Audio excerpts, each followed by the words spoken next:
ನೋಡೋದಕ್ಕೆ ಅಜಾನುಬಾಹು, ಅದ್ಭುತವಾಗಿರ್ತಕ್ಕಂಥ ಮುಖದ ಲಕ್ಷಣ, ಅಷ್ಟೇ ಆಕರ್ಷಕವಾಗಿರ್ತಕ್ಕಂಥ ದಂತಗಳು, ಅವನು ನಡೀತಕ್ಕಂಥ ಸ್ಟೈಲ್ಗೆ ಕಂಪ್ಲೀಟಾಗಿ ಎಲ್ಲ ಫಿದಾ ಆಗಿ ಗಜಗಾಂಭೀರ್ಯ ನಡಿಗೆ ಇದೆ ಅಂತ ಕರೀತಾ ಇದ್ರು.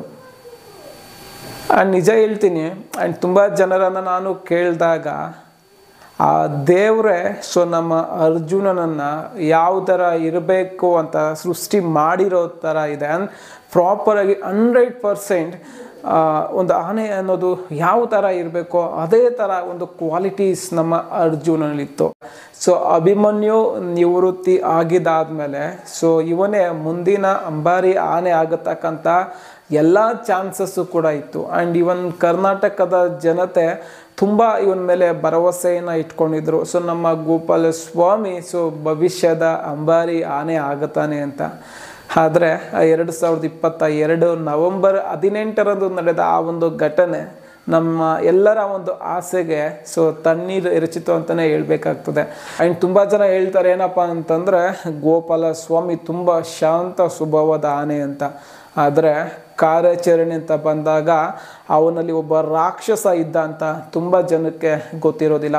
ಹಾಯ್ ನಮಸ್ಕಾರ, ನಾನೆಂದನ್, ನೀವು ನೋಡ್ತಾ ಇದ್ದೀರಾ ನಮ್ಮದು ನಮ್ಮಿಷ್ಟ. ಸ್ನೇಹಿತರೆ, ಲಾಸ್ಟ್ ವಿಡಿಯೋಸ್ಗಳಲ್ಲಿ 2025 ವಿಶ್ವವಿಖ್ಯಾತ ಮೈಸೂರು ದಸರಾದಲ್ಲಿ ಯಾವೆಲ್ಲ ಆನೆಗಳು ಭಾಗವಹಿಸ್ತಾ ಇವೆಯೋ ಅದರ ಬಗ್ಗೆ ಒಂದು ಕಂಪ್ಲೀಟ್ ಇನ್ಫಾರ್ಮೇಷನ್ ನೀಡ್ತಕ್ಕಂಥ ಒಂದು ಸಣ್ಣ ಪ್ರಯತ್ನ ಮಾಡಿದ್ದೆ. ಹಾಗೆ ಇವತ್ತಿನ ವಿಡಿಯೋದಲ್ಲಿ ಮತ್ತೆ ಇಬ್ಬರ ಬಗ್ಗೆ ತಿಳಿಸ್ತಕ್ಕಂಥ ಒಂದು ಸಣ್ಣ ಪ್ರಯತ್ನವನ್ನು ಮಾಡ್ತಾ ಇದ್ದೀನಿ. ಸ್ನೇಹಿತರೆ, ಇವರಿಬ್ಬರ ಬಗ್ಗೆ ಮಾತಾಡಬೇಕು ಅಂತಂದರೆ ಈ ಒಂದು ಮೈಸೂರು ದಸರಾ ಉತ್ಸವದಲ್ಲಿ ತಮ್ಮದೇ ಆದ ಒಂದು ಬ್ರ್ಯಾಂಡನ್ನು ಕ್ರಿಯೇಟ್ ಮಾಡಿದ್ದವರು ಇವರು. ಒಬ್ಬ ಗಜಗಾಂಭೀರ್ಯ, ಮತ್ತೊಬ್ಬ ಭವಿಷ್ಯದ ಅಂಬಾರಿ ಆನೆ ಅಂತ ನೀವು ನನ್ನ ಕನ್ಸಿಡರ್ ಮಾಡಿದರು. ಆದರೆ ವಿಧಿ ಆಟದ ಮುಂದೆ ಇವರು ತಮ್ಮ ಸೋಲನ್ನು ಒಪ್ಕೊಂಡು ನಮ್ಮಿಂದ ಶಾಶ್ವತವಾಗಿ ದೈಹಿಕವಾಗಿ ದೂರ ಆಗೋ ಥರ ಆಯಿತು. ಇವರು ನಿಜ ನಮ್ಮಿಂದ ದೈಹಿಕವಾಗಿ ದೂರ ಆಗಿರ್ಬೋದು, ಆದರೆ ಮಾನಸಿಕವಾಗಿ ಸದಾಕಾಲ ನಮ್ಮ ಜೊತೆ ಇದ್ದೇ ಇರ್ತಾರೆ. ಅವ್ರು ಯಾರೂ ಅಲ್ಲ, ನಮ್ಮ ಗಜಗಾಂಭೀರ್ಯ ಅರ್ಜುನ ಹಾಗೆ ಗೋಪಾಲ ಸ್ವಾಮಿ. ಸ್ನೇಹಿತರೆ, ಅರ್ಜುನ ಮತ್ತು ಗೋಪಾಲ ಸ್ವಾಮಿ ಇಬ್ಬರ ಬಗ್ಗೆ ನಾವು ಎಷ್ಟು ಮಾತಾಡಿದ್ರೂ ಸಹ ಸಾಲೋದಿಲ್ಲ. ಸ್ನೇಹಿತರೆ, ಮೊದಲಿಗೆ ನಾನು ನಮ್ಮ ಗೋಪಾಲ ಸ್ವಾಮಿ ಬಗ್ಗೆ ನಾನು ಮಾತಾಡ್ತೀನಿ. ಇನ್ ಕೇಸ್ ಇವನು ಕೂಡ ಈ ಬಾರಿ ದಸರಾದಲ್ಲಿ ಭಾಗಿಯಾಗಿದ್ದರೆ ಇವನ ವಯಸ್ಸು 42 ವರ್ಷ ಆಗಿರ್ತಿತ್ತು. ಹಾಗೆ ಇವನ ತೂಕ ಖಂಡಿತವಾಗಿ ಒಂದು 6000 kg ರೀಚ್ ಆಗುತ್ತಾ ಇದ್ದ. ಇವನ ಎತ್ತರ 9 ಅಡಿ 10 ಇಂಚು, ಅಂದರೆ ಮಹಾನ್ ದೈತ್ಯ. ಅಭಿಮನ್ಯು ನಿವೃತ್ತಿ ಆಗಿದ್ದಾದಮೇಲೆ ಇವನೇ ಮುಂದಿನ ಅಂಬಾರಿ ಆನೆ ಆಗತಕ್ಕಂಥ ಎಲ್ಲ ಚಾನ್ಸಸ್ಸು ಕೂಡ ಇತ್ತು. ಆ್ಯಂಡ್ ಇವನ್ ಕರ್ನಾಟಕದ ಜನತೆ ತುಂಬ ಇವನ ಮೇಲೆ ಭರವಸೆಯನ್ನು ಇಟ್ಕೊಂಡಿದ್ರು. ನಮ್ಮ ಗೋಪಾಲ ಸ್ವಾಮಿ ಭವಿಷ್ಯದ ಅಂಬಾರಿ ಆನೆ ಆಗುತ್ತಾನೆ ಅಂತ. ಆದರೆ 2022 ನವೆಂಬರ್ 18ರಂದು ನಡೆದ ಆ ಒಂದು ಘಟನೆ ನಮ್ಮ ಎಲ್ಲರ ಒಂದು ಆಸೆಗೆ ತಣ್ಣೀರು ಎರಚಿತು ಅಂತಲೇ ಹೇಳ್ಬೇಕಾಗ್ತದೆ. ಒಂದು ಕಾಡಾನೆ ದಾಳಿಯಿಂದ ನಮ್ಮ ಗೋಪಾಲ ಸ್ವಾಮಿ ಗಂಭೀರವಾಗಿ ಗಾಯಗೊಂಡು ತನ್ನ ಪ್ರಾಣವನ್ನು ಬಿಡ್ತಾನೆ. ಸ್ನೇಹಿತರೆ, ನಿಜ ಹೇಳ್ತೀವಿ, ನಾವು ತುಂಬ ಜನ ಗೋಪಾಲ ಸ್ವಾಮಿಯನ್ನು ನಾವು ನೇರವಾಗಿ ನೋಡಿರೋದಿಲ್ಲ. ತುಂಬ ಅದ್ಭುತವಾಗಿರ್ತಕ್ಕಂಥ ನಮ್ಮ ಅರ್ಜುನ ಯಾವ ಥರ ಇದನ್ನೋ ಅವನ ಸರಿ ಸಮಕ್ಕೆ ನಿಲ್ತಕ್ಕಂಥವನು. ಆ್ಯಂಡ್ ತುಂಬ ಜನ ಹೇಳ್ತಾರೆ ಏನಪ್ಪ ಅಂತಂದರೆ ಗೋಪಾಲ ಸ್ವಾಮಿ ತುಂಬ ಶಾಂತ ಸ್ವಭಾವದ ಆನೆ ಅಂತ.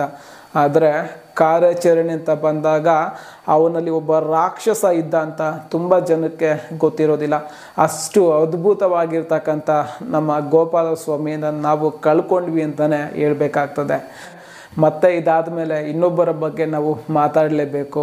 ಅವ್ರು ಯಾರು ಅಲ್ಲ, ನಮ್ಮ ಗಜಗಾಂಭೀರ್ಯ ಅರ್ಜುನ. ನಾವು ಬಿಳಿಗಿರಿ, ಜಯಮಾರ್ತಾಂಡ, ರಾಜೇಂದ್ರ, ದ್ರೋಣ ಇವ್ರು ಯಾರನ್ನು ಕೂಡ ನೋಡಲಿಲ್ಲ. ಆದರೆ ಅರ್ಜುನನನ್ನು ನಾವು ನೋಡಿದಾಗ ಅವರೆಲ್ಲರನ್ನೂ ಕೂಡ ಮರೆಸೋ ಶಕ್ತಿ ನಮ್ಮ ಅರ್ಜುನನಿಗಿತ್ತು. ನೋಡೋದಕ್ಕೆ ಅಜಾನುಬಾಹು, ಅದ್ಭುತವಾಗಿರ್ತಕ್ಕಂಥ ಮುಖದ ಲಕ್ಷಣ, ಅಷ್ಟೇ ಆಕರ್ಷಕವಾಗಿರ್ತಕ್ಕಂಥ ದಂತಗಳು, ಅವನು ನಡೀತಕ್ಕಂಥ ಸ್ಟೈಲ್ಗೆ ಸೊ ಕಂಪ್ಲೀಟಾಗಿ ಎಲ್ಲ ಫಿದಾ ಆಗಿ ಗಜಗಾಂಭೀರ್ಯ ನಡೆಗೆ ಇದೆ ಅಂತ ಕರೀತಾ ಇದ್ರು. ಆ್ಯಂಡ್ ನಿಜ ಹೇಳ್ತೀನಿ, ಆ್ಯಂಡ್ ತುಂಬ ಜನರನ್ನು ನಾನು ಕೇಳಿದಾಗ ಆ ದೇವರೇ ಸೊ ನಮ್ಮ ಅರ್ಜುನನನ್ನು ಯಾವ ಥರ ಇರಬೇಕು ಅಂತ ಸೃಷ್ಟಿ ಮಾಡಿರೋ ಥರ ಇದೆ. ಆ್ಯಂಡ್ ಪ್ರಾಪರಾಗಿ 100% ಒಂದು ಆನೆ ಅನ್ನೋದು ಯಾವ ಥರ ಇರಬೇಕೋ ಅದೇ ಥರ ಒಂದು ಕ್ವಾಲಿಟೀಸ್ ನಮ್ಮ ಅರ್ಜುನನಲ್ಲಿತ್ತು. ತನ್ನನ್ನು ಪ್ರೀತಿಯಿಂದ ನೋಡಿಕೊಂಡವ್ರಿಗೆ ಅವನು ಚಿಕ್ಕ ಮಗು, ಹಾಗೆ ಕ್ಯಾಪ್ಚರಿಂಗ್ ಅಂತ ಬಂದಾಗ ಸೊ ಇದ್ದ ದೊಡ್ಡ ಆನೆ ಕಾಣ್ತಾ ಇದ್ದ. ಅಷ್ಟು ಅದ್ಭುತವಾಗಿರ್ತಕ್ಕಂಥ ಆನೆಯನ್ನು 2023 ಸೊ ಡಿಸೆಂಬರ್ 4ರಂದು ನಾವು ಕಳ್ಕೊಂಡ್ವಿ. ಸ್ನೇಹಿತರೆ, ಅರ್ಜುನನ ನೆನಪುಗಳು ಸೊ ಯಾವತ್ತೂ ಕೂಡ ನಮ್ಮ ಜೊತೆನೇ ಇರ್ತಾನೆ. ಆ್ಯಂಡ್ ನಿಜ ಅವನು ದೈಹಿಕವಾಗಿ ನಮ್ಮ ಜೊತೆ ಇಲ್ಲದೆ ಇರ್ಬೋದು, ಆದರೆ ಮಾನಸಿಕವಾಗಿ ಅವನು ಸದಾಕಾಲ ನಮ್ಮ ಜೊತೆ ಇರ್ತಾನೆ. ಆ್ಯಂಡ್ ಇವತ್ತು ಕೂಡ ತುಂಬ ಜನ ಅರ್ಜುನನ ಮಿಸ್ ಮಾಡ್ಕೊಳ್ತಾ ಇದ್ದಾರೆ. ಆ್ಯಂಡ್ ನಾವಂತೂ ಸೊ ಪ್ರತಿಯೊಂದು ವಿಡಿಯೋ ದಸರಾ ಬಗ್ಗೆ ಮಾತಾಡಿದಾಗ, ಆನೆಗಳ ಬಗ್ಗೆ ಅಂತ ಮಾತಾಡಿದಾಗ ಅರ್ಜುನ ನೆನಪು ಮಾಡ್ಕೊಳ್ತೀವಿ. ಆ್ಯಂಡ್ ಮ್ಯಾಕ್ಸಿಮಮ್ ನೀವು ನಂಬ್ತಿರೋ ಬಿಡ್ತಿರೋ, ಅರ್ಜುನನ ಬಗ್ಗೆ ನನಗೆ ತುಂಬ ಮಾಹಿತಿ ಅನ್ನೋದು ಗೊತ್ತಿಲ್ಲ. ಅರ್ಜುನ ತನ್ನ ಪ್ರಾಣವನ್ನು ತ್ಯಾಗ ಮಾಡಿದ್ದಾದಮೇಲೆ ಸೊ ನಾನು ಅರ್ಜುನನ ಬಗ್ಗೆ ತಿಳ್ಕೊಳ್ಳೋದಕ್ಕೆ ಸ್ಟಾರ್ಟ್ ಮಾಡಿದೆ. ಸೊ ಆಗ ನನಗೆ ಅನ್ನಿಸ್ತು, ಅಟ್ಲೀಸ್ಟ್ ಲೈಫಲ್ಲಿ ಒಂದು ಸರಿ ಆದರೂ ನಾವು ಅರ್ಜುನನ ನೋಡಬೇಕಾಗಿತ್ತು ಅಂತ. ಬಟ್ ಅಂಥ ಅದೃಷ್ಟ ಅನ್ನೋದು ನಮಗೆ ಸಿಗಲಿಲ್ಲ.